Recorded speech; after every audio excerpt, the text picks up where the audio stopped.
Alright, so this time I'm doing an ACEO for my best friend Loliqua. You can see a kitten girl in the background there. That's Caroline, my partner's cat.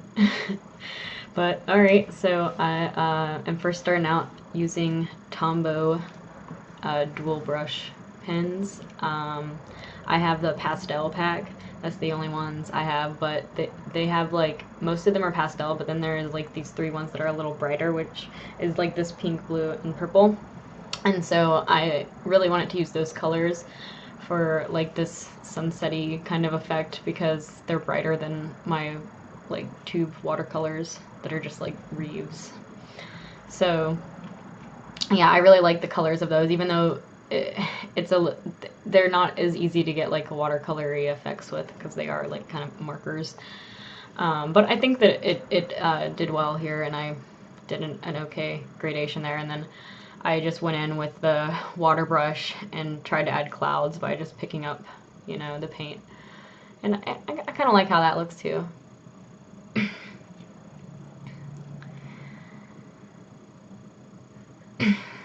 And then I was getting out the watercolors. Oh no, that's right. I wanted to add a little bit of orange at the bottom just to give it a little more like sunset-y effect, but I didn't want to put the brush pen right on the paper, so I like put some on the side and then dip my regular brush in and just add in some more clouds. Now I'm getting out my tube watercolors to do the rocks, and I had this vision of doing like the shadows of the rocks with like blue and the highlights with like pink to give it like this kind of otherworldly kind of look, and it looked better on sketch than when I did it because I wanted to use the Tombow pink, even though I'm using my Reeves watercolor for the rest of the rocks. But I really like how it was going at first. I tried to let the watercolor be this time and not mess with it too much so that I could get those really pretty watery effects that I think work pretty well for like rocks and stuff. But yeah, this is when I started adding in the pink, and it didn't really blend very nicely, and it didn't look like I thought it was gonna look, and I was like, oh no, how am I gonna fix this? So I kind of spent a while trying to figure out how to make this better.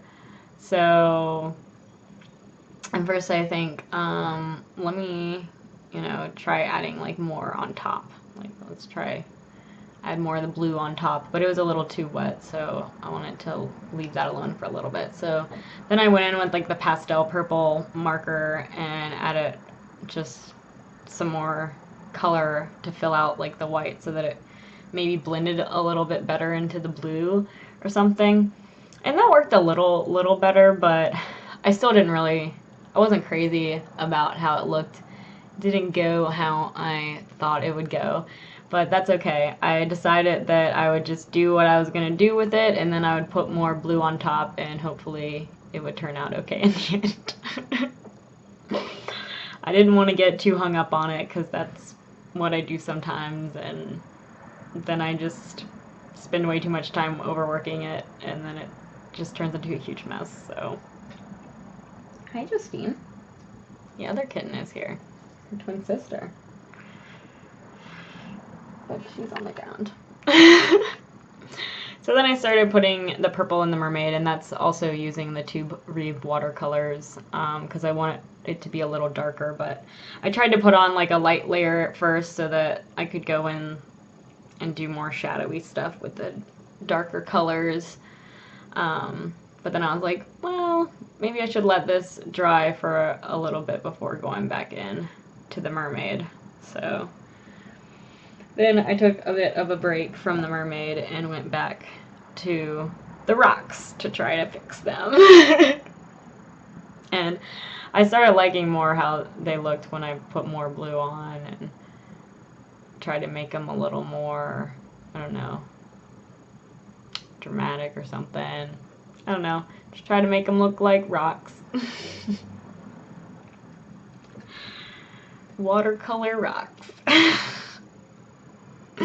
I don't know if I did it very well because it's kind of weird with the pink, but I was like, you know what, it doesn't have to be on Earth. That was the point anyways, so this is just a weird, maybe like crystal rock thing. I don't know.